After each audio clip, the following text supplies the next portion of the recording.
Tonight, prepare to step into a realm where nightmares take shape and shadows whisper secrets meant to chill you to the bone. I'm Adam, and if you think you are brave enough to face what lies in the dark corners of your mind, you are in the right place.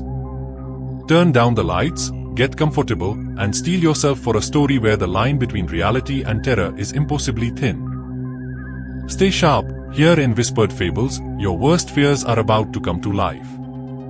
Let's begin. I've never been a social person. If asked, I could name all of my acquaintances in a single breath and count my friends on one hand. Not to say that I hate people. I love people.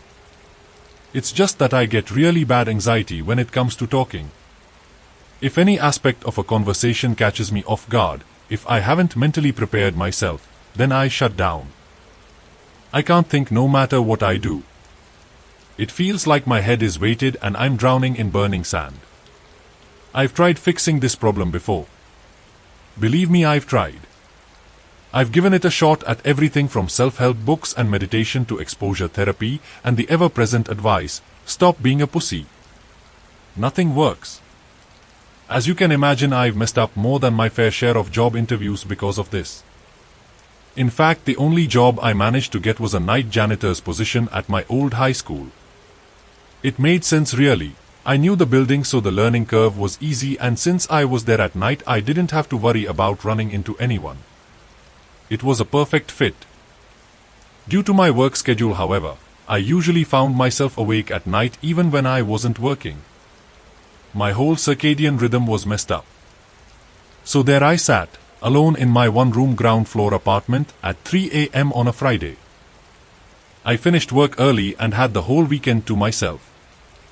So I settled in with a movie and was winding down when there was a knock at the door. I quickly muted the movie and turned. It was a faint knocking that I almost didn't hear. I had to sit in silence just to make sure that I actually heard something. It knocked again. Someone was definitely there. I briefly questioned whether I should answer. The low intensity of the knock made me uneasy. The only reason I could figure someone would knock on a door at 3 in the morning that softly would be to see if there were any dogs inside. Burglars. Freaked by this thought, I turned the television off. I didn't want even that slight ringing sound a muted television makes to escape. My eyes slowly adjusted to the sudden dark. The white of the front door stuck out from the shadows, casting a ghastly glow while I sat. The knocking continued. It wouldn't cease. The gloom around me shifted with imagined horrors as the hairs on the back of my neck stood up. Though the door was closed, I couldn't help but feel watched. Either someone knew that I was home, or they were insane. I didn't want to know, but the knocking was incessant. I had to check it out. I crept through the dark, careful to avoid making the floorboards cry out. Once I'd made it to the door, I carefully placed my hands on either side of the wall and leaned forward. I had to avoid putting pressure on the door or I'd give myself away. As I leaned toward the peephole, the knocking came right by my head. A sound close as I was, it sounded like thunder in my ears. It took everything I had to keep from shouting out. Slowly, I lifted the brass latch over the peephole, inching it with glacial speed so it wouldn't squeak. When it was secure, I allowed myself a deep breath. I had darkness to my back and uncertainty before me. I looked. There on the other side of the door, in the dead of winter, stood a man who had managed to avoid making any footprints in the snow behind him. Even in the dark, I could make out the details on him. He was dressed in all white. Short sleeves and a hat with a black band on it. It took me a few seconds to realize what he was. A milkman, but not quite. His appearance was haggard. His clothes were filthy, stained with sweat and somehow streaked with dirt. The right leg of his pants was ripped to the knee and his belt was hastily fastened, leaving it dangling about his waist. He looked like a 50s-era milkman who was in a rush to get dressed. The color was drained from his face and his yellowed eyes were gaunt as if sick. They were sunken in his skull with dark sagging bags. Yet in the middle of his forehead sat a perfect circle, dark in contrast to his pale skin. He stood silently for a moment before taking his hat off. He ran a scraggy hand through greasy brittle locks, then worriedly looked behind him. As he turned, I saw the back of his head and instantly knew what the circle was. A large portion of it had been blown out. The entry in his forehead reciprocated in a grisly display of ripped flesh and shattered bone. Skin hung in tatters around the cavity and chunks of pink and red dripped out in gooey clumps. This was no burglar. A gasp escaped my lips and he quickly turned. He knocked again, this time louder. "Is someone there?" he asked nervously. "Can I come in?" I pulled myself away from the door, incredulous. This couldn't be happening. I was just sleep deprived or something. This wasn't possible. At least, this is what I tried telling myself. The growing lump in my throat, however, didn't buy it. "You are home early." His tone was different, confused. It was as if he was suddenly talking to someone else. "Why are you home so early?" My breathing started to pick up and I slowly backed away from the door.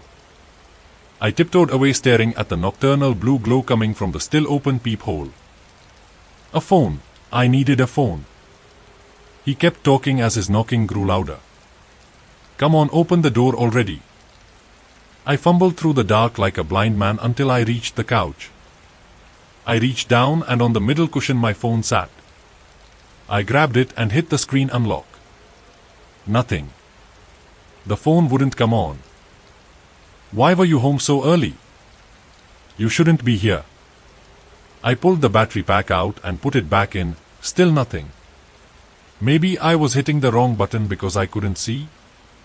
I flicked on a small lamp, expecting the room to be illuminated. The lamp wouldn't come on either. I tried another and was met with the same result. In fact, nothing powered on. "This isn't what you think, just open up." He jiggled the handle. I sat in the dark watching the door shake. What was I supposed to do? I couldn't call for help, and there was only one way out. His voice was pained and he sounded impatient. I still get chills thinking about it. Why was he so nervous? "Why are you doing this to me?" he asked, angry. "Fine. I see how it is." The knocking stopped. Seconds stretched into agonizing minutes of silence. It seemed like time crawled on broken fingers as I sat there. Had he really gone? Nothing turned back on, yet I couldn't hear anything from outside. When 10 minutes had passed, I got up to check the peephole. I put my eye to the aperture and was met with a sight I dreaded. On the other side of the door, the spectre stood staring straight at me with a look of pure hatred. He slammed his fists on the door and started screaming as I fell back. The entryway shuddered under his assault and dust rained from the ceiling. I knew it. He screamed in a shrill voice, "You were hiding from me. Now open the door." The handle violently exploded into movement as he pushed and pulled. Furiously he beat on the door and it seemed the whole apartment came alive with noise. "Open up. Open this fucking door, damn it. I swear to God I'll kill you." I scuttled away as fast as I could, eventually backing into the side of the couch. I stared wide-eyed as he bombarded the door like a raving beast. He was angry, beyond furious, but he kept diverging, his voice switching from demonic to frightened. "Why? Oh Christ, why are you home so early?" he nearly sobbed. I could hear wood groan as the door started to give. "Open this door. Open it. Open it. Open it." Each shout was followed by pounding. I curled up in a ball, quickly losing my mind. Nobody was hearing this. I was alone without a chance at help. He grabbed the handle with both hands again and pulled back and forth, letting out a howl. The latch to the peephole flew up and down as it clattered against the wood noisily. A gasp escaped my lips and he quickly turned. He knocked again, this time louder. "Is someone there?" he asked nervously. "Can I come in?" I pulled myself away from the door, incredulous. This couldn't be happening. I was just sleep deprived or something. This wasn't possible. At least, this is what I tried telling myself. The growing lump in my throat, however, didn't buy it. "You are home early." His tone was different, confused. It was as if he was suddenly talking to someone else. "Why are you home so early?" My breathing started to pick up and I slowly backed away from the door. I tiptoed away, staring at the nocturnal blue glow coming from the still open peephole. A phone. I needed a phone. He kept talking as his knocking grew louder. "Come on, open the door already." I fumbled through the dark like a blind man until I reached the couch. I reached down and on the middle cushion my phone sat. I grabbed it and hit the screen unlock. Nothing. The phone wouldn't come on. "Why were you home so early? You shouldn't be here." I pulled the battery pack out and put it back in, still nothing. Maybe I was hitting the wrong button because I couldn't see? I flicked on a small lamp, expecting the room to be illuminated. The lamp wouldn't come on either. I tried another and was met with the same result. In fact, nothing powered on. "This isn't what you think, just open up." He jiggled the handle. I sat in the dark watching the door shake. What was I supposed to do? I couldn't call for help, and there was only one way out. His voice was pained and he sounded impatient. I still get chills thinking about it. Why was he so nervous? "Why are you doing this to me?" he asked, angry. "Fine. I see how it is." The knocking stopped. Seconds stretched into agonizing minutes of silence. It seemed like time crawled on broken fingers as I sat there. Had he really gone? Nothing turned back on, yet I couldn't hear anything from outside. When 10 minutes had passed, I got up to check the peephole. I put my eye to the aperture and was met with a sight I dreaded. On the other side of the door, the spectre stood staring straight at me with a look of pure hatred. He slammed his fists on the door and started screaming as I fell back. The entryway shuddered under his assault and dust rained from the ceiling. "I knew it," he screamed in a shrill voice. "You were hiding from me. Now open the door." The handle violently exploded into movement as he pushed and pulled. Furiously he beat on the door and it seemed the whole apartment came alive with noise. "Open up! Open this fucking door, damn it! I swear to God I'll kill you!" I scuttled away as fast as I could, eventually backing into the side of the couch. I stared wide-eyed as he bombarded the door like a raving beast. He was angry, beyond furious, but he kept diverging, his voice switching from demonic to frightened. "Why? Oh Christ, why are you home so early?" he nearly sobbed. I could hear wood groan as the door started to give. "Open this door! Open it! Open it! Open it!" Each shout was followed by pounding. I curled up in a ball, quickly losing my mind. Nobody was hearing this. I was alone without a chance at help. He grabbed the handle with both hands again and pulled back and forth, letting out a howl. The latch to the peephole flew up and down as it clattered against the wood noisily. "Open this door! Open it! Open it! Open it!" Each shout was followed by pounding. I curled up in a ball, quickly losing my mind. Nobody was hearing this. I was alone without a chance at help. He grabbed the handle with both hands again and pulled back and forth, letting out a howl. The latch to the peephole flew up and down as it clattered against the wood noisily. There was a final crash against the door and he began crying in frustration. "Please!" I heard him say. "It's not what you think." My eyes were shut tightly as he cried out. His voice was now pure fear. It sounded as if he was being murdered. "Don't do this to me. I'm begging you, please." He was breaking down, almost completely incoherent. Then a noise resonated that immediately caught my attention. It was a gun cocking. Oh God! A gunshot ripped through the air with the sound of bottled thunder. I could feel the pressure wave as if I was right next to the barrel. My head began throbbing violently and felt like I could throw up. There was a ringing in my ears as the smell of gun smoke wafted through the apartment. Then silence. There was no more banging. No more screaming or crying. The smell lingered for a moment before dissipating. I lifted my head and stared at the open peephole. The opaque light of dusk hung in the air as ceiling dust visibly filtered through it. It speared through the black of my home resting at my feet. My heart had long since leapt into my throat, but when that light was suddenly blocked out, I swear I could taste the blood. A malicious silence flitted through the air with the sound of heavy breathing. Then a voice cut through. It was a different voice this time, a cold voice. One that could have belonged to Hannibal Lecter. Thanks for not letting him in. It rasped. The shaft of light returned, and I heard the telltale crunching of snow as someone walked away. This time I did not get up to see who it was. Even when my lights cut back on and the migraine died away, I stayed put. I don't know what all of that was about, but that second voice scared me deep in my bones. I don't know how I knew, but I could tell that as that voice was speaking, its owner was smiling.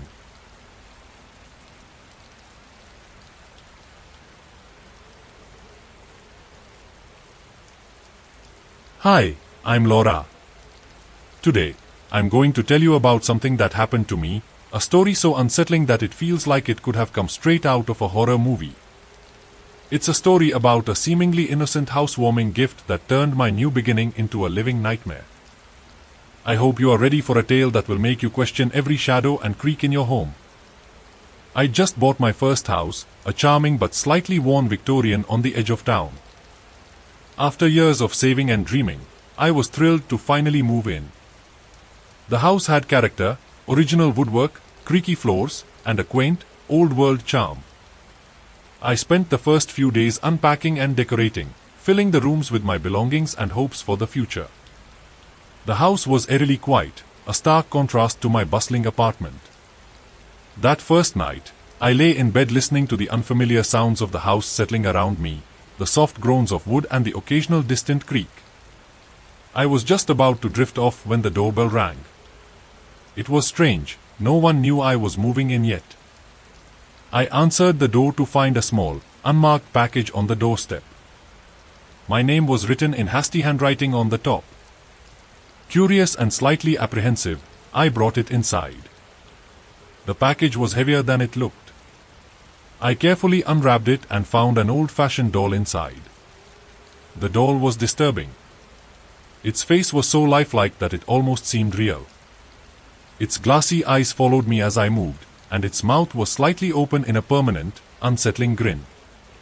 I told myself it was just a quirky gift from a well-meaning neighbor and placed it on a shelf in the living room. The first few days were quiet, but I soon started noticing odd things. The doll seemed to shift positions on its own. I'd find it in different places each day, on the kitchen counter, the dining room table, or even on my bed. I thought it was just my imagination, maybe a trick of the light or a draft causing it to move. But then things started to get stranger. The doll's eyes seemed to follow me around the room. I could swear I saw its mouth moving, though it was silent. At night, I'd hear faint whispers and giggles coming from the living room. I tried to dismiss it as stress or lack of sleep, but the feeling of being watched grew stronger. One night, I was jolted awake by a soft, rhythmic tapping sound. It was coming from the living room. I mustered the courage to check it out, but the room was empty, except for the doll, which was now sitting upright on the couch, its head turned towards me. That same night, I heard the tapping again, this time accompanied by faint giggles. The sound seemed to come from the attic. The old wooden stairs creaked under my weight as I climbed up. I opened the attic door and found the doll sitting in the middle of the floor, its eyes gleaming in the dim light. I was terrified and quickly closed the door, but the feeling of dread lingered. The doll's behavior became increasingly erratic. It would appear in places I was sure I hadn't left it, and its eyes seemed to burn with an unnatural intensity. My sleep was disturbed by nightmares, dreams of the doll coming to life, its porcelain fingers reaching for me. I tried to talk to friends and family about it, but they were skeptical. They said it was just stress from moving or my mind playing tricks on me. But I knew something was wrong. The house felt colder, and the whispers and giggles grew louder each night. One evening, as I was trying to relax on the couch, the doll's eyes seemed to glow with a fiery rage. I watched in horror as its mouth twisted into a grotesque snarl. I tried to get rid of it by moving it to the attic, but it always ended up back in the living room. Desperate, I tried to destroy it. I took the doll outside and burned it in the backyard. The flames roared, but as the doll's features were consumed, the temperature dropped drastically. The smoke thickened, and from it emerged a dark, shadowy figure. It hovered over me, its presence suffocating and menacing. I screamed, but the figure seemed to grow more powerful, its shadow engulfing the yard. I woke up the next morning in the living room, the remains of the doll scattered around me. My skin was marked with strange, painful burns.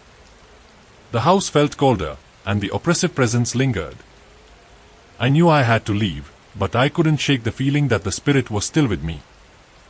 I packed up what I could and moved out, leaving the house behind. But even now, I feel the doll's malevolent gaze following me.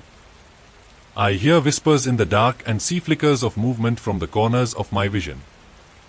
The house was abandoned, but the darkness it harbored seemed to have followed me. Sometimes, the scariest stories are the ones that are true. The doll wasn't just a creepy toy, it was a conduit for a malevolent spirit that sought to torment and terrorize. I hope my story serves as a warning. Not everything is what it seems, and some gifts are better left unopened. Thanks for listening.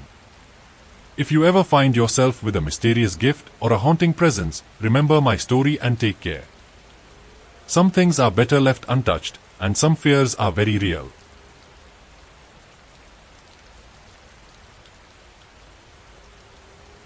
Sarah had always been a creature of habit. Every Saturday, she'd spend hours meticulously cleaning every corner of her house, from the polished hardwood floors to the meticulously dusted shelves. Today was no different, except that today, she was cleaning the attic. It was a task she had been putting off for months, but with the arrival of a new set of boxes that needed to be stored, she knew she had no choice but to tackle it. The attic was a maze of dusty old furniture, half-packed boxes, and the occasional cobweb draped across the ceiling like nature's own decorations. Sarah worked methodically, moving boxes aside and stacking them neatly. It wasn't until she stumbled upon an old, disheveled stack of boxes in the corner that she noticed something strange, a subtle draft brushing against her skin. Curious, Sarah began to move the boxes away. To her surprise, behind them was a narrow door, half hidden by layers of dust and grime. It was a wooden door, old and weathered, with a brass handle that looked as if it hadn't been touched in decades. Sarah's heart raced with a mix of excitement and trepidation. She had lived in this house for over a decade, and she had never noticed this door before. With a deep breath, she turned the handle. The door creaked open, revealing a dark space beyond. Sarah flicked on her flashlight, its beam cutting through the darkness. What she saw made her gasp. The room inside was a time capsule from another era. Old, outdated furniture, an ornate armchair, a wooden rocking chair, and a bed with a faded quilt filled the space. On the walls hung framed photographs, their glass dusty and streaked. The air was musty, carrying the scent of neglect and decay. Sarah's flashlight swept across the room, revealing an unsettling detail. Each photograph depicted her and her family. There was a picture of her parents, her younger brother, and even her dog, all smiling in moments she didn't recall. In one photo, she was playing in the garden, but she was wearing a dress she didn't recognize. A chill ran down Sarah's spine.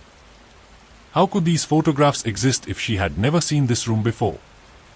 She approached the bed and noticed a small, leather-bound journal resting on the nightstand. The cover was cracked, and it looked as if it hadn't been touched in years. Sarah opened the journal, its pages yellowed and brittle. The writing was neat but faint, as if penned by someone long gone. As she read, her heart pounded harder. The entries detailed events that matched her own life but included moments she had no recollection of. The writer seemed to know her intimately, describing mundane daily activities, family gatherings, and even private thoughts. One entry stood out: Sarah's memory seems to falter lately. I hope she never finds this room. It holds the truth we've all been hiding. Sarah's hands shook as she closed the journal. The room was becoming increasingly oppressive, the shadows dancing eerily in the flickering beam of her flashlight.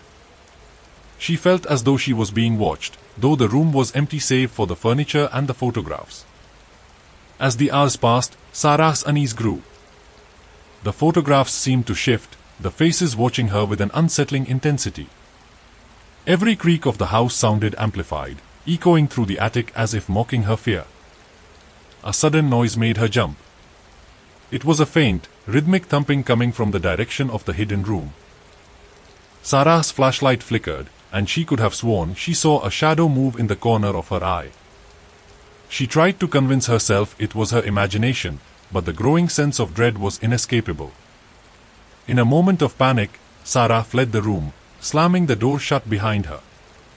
She stumbled down the attic stairs, her mind racing.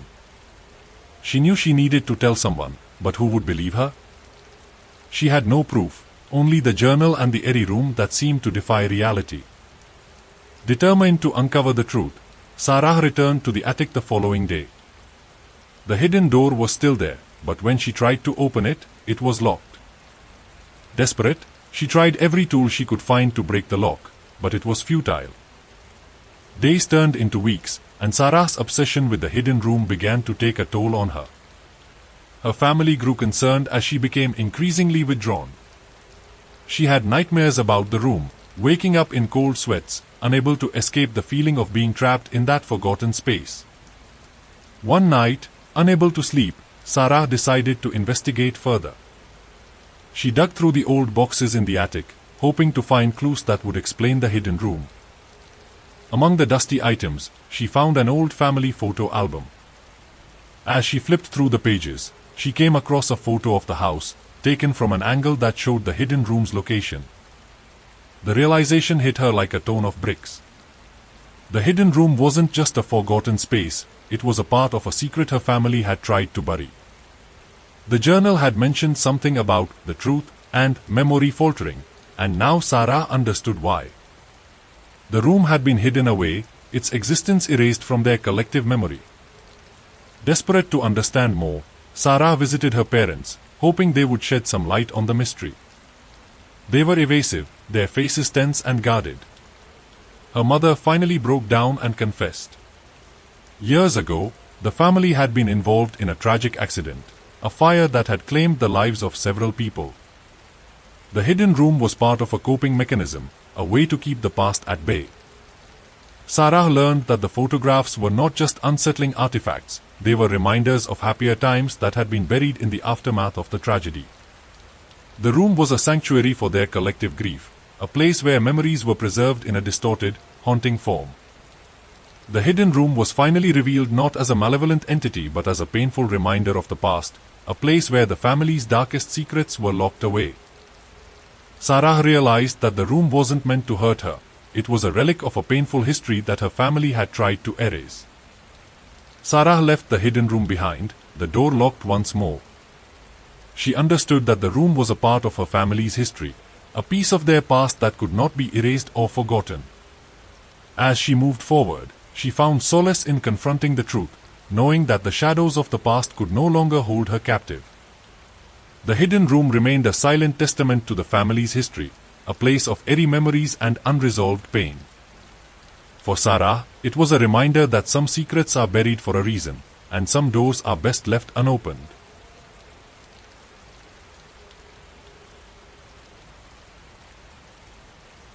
I am a businessman, and due to the nature of my work, I often have to travel to other cities.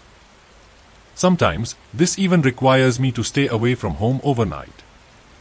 My wife, Maria, is always concerned about me, but that night was different, something that changed my life forever. That night, I had to leave for an important meeting in another city. As I was leaving Maria alone at home, a strange feeling came over me. It was a thought that had never crossed my mind before. But I brushed it off and told Maria, "Don't worry, I'll be back by morning." When I got into the car, there was a look of fear in Maria's eyes, as if she wanted to say something but couldn't. I gave her a reassuring smile and drove off. The night grew deeper, but my mind kept drifting back to that fear I saw in Maria's eyes. That night, after I finished my meeting and reached my hotel room, I tried to rest.